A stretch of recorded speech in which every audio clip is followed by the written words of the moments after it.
A major overseas trip is just hours away for President Trump. He's set to embark on a high-stakes visit to Asia, one that will conclude with a face-to-face meeting with Chinese President Xi Jinping. The two leaders are expected to discuss critical issues, including trade, the fentanyl crisis, and several global security matters. Trump mentioned that China is currently facing a 20% tariff, and he plans to make fentanyl the first topic on the table. He emphasized that there must be a serious penalty for its production and distribution, saying he believes China will want to avoid that. Joining us now is Michael Pillsbury, a senior fellow at the Heritage Foundation and Fox News contributor, to share his insights on what's ahead from soybean exports and China's oil deals with Russia, to nuclear tensions and efforts to end the war in Ukraine. The president sounds confident about the outcomes of this visit. "I think this trip will go very well and people will be pleased," he said. "I expect it to be successful." Is that realistic? Many believe it is. John noted that the president has extensive experience dealing with Xi Jinping by some counts. This will be their sixth in-person meeting, each averaging roughly 3 hours.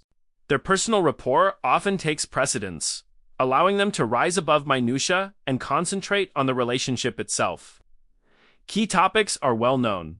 Fentanyl tops the agenda. A real breakthrough could come if the two sides agree on joint investigations into cross-border money laundering networks, particularly those operating through Mexico and Canada. And of course, soybeans are also on the table, one of several trade issues both sides will try to address. Many of today's challenges stem from the Biden administration. Back in January 2020, there was a remarkable 90-page trade agreement, a major milestone at the time. You might remember when it was signed. It was a big deal. But after the transition, the deal was largely abandoned, as if it had never existed. Now, President Trump is working to restore what was lost, while China has taken a firm stance through trade restrictions and industrial pressure. The upcoming meeting carries high stakes. Hopefully, the two leaders will have the full 3 hours to engage in substantive talks. As you mentioned, tensions remain on several fronts. That's why Treasury Secretary Scott Morrison traveled ahead of time to help smooth the path. He said President Trump holds deep respect for President Xi, and that the two maintain regular communication.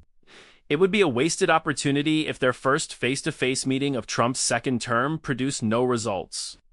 Their goal now is to move past confrontation and toward a more constructive dialogue, easing the tension between Washington and Beijing. Do you think this meeting could actually pave the way for real progress? No, John, I don't. I don't believe the Chinese prefer dealing with Treasury or Commerce secretaries. They want to talk directly with President Trump himself. If there are any concessions to be made, they want them to come straight from his mouth so they know the commitment is genuine. The teams led by Scott Patterson have traveled to places like Madrid, Stockholm, London, and Geneva. But there's never been an official written agreement. That's why Beijing prefers face-to-face negotiations, and President Trump feels the same way. He wants to meet his friend in person and secure something tangible during that 3-hour session. Speaking of that friendship, it brings back memories from early in the administration. At first, Trump and Xi Jinping shared a fairly warm relationship. I remember covering the White House back then, until it reached a point where President Trump said he didn't even want to speak with Shaheen anymore. He was deeply unhappy. The turning point was the COVID-19 pandemic. Trump felt betrayed, believing that China allowed its citizens to travel internationally, while keeping domestic flights restricted, and that, to him, was unacceptable. He's been criticized for cutting back on U.S. air travel, but that doesn't seem likely to affect the upcoming high-stakes summit next week. In my view, the real story might be a potential diplomatic surprise. President Xi Jinping could play a surprisingly helpful role. For instance, if President Trump hopes to meet the North Korean leader while visiting South Korea just a few hundred miles away, China could step in to make that meeting possible. That would be a genuine breakthrough moment. Up to now, Beijing hasn't done much to assist Washington on the North Korea issue.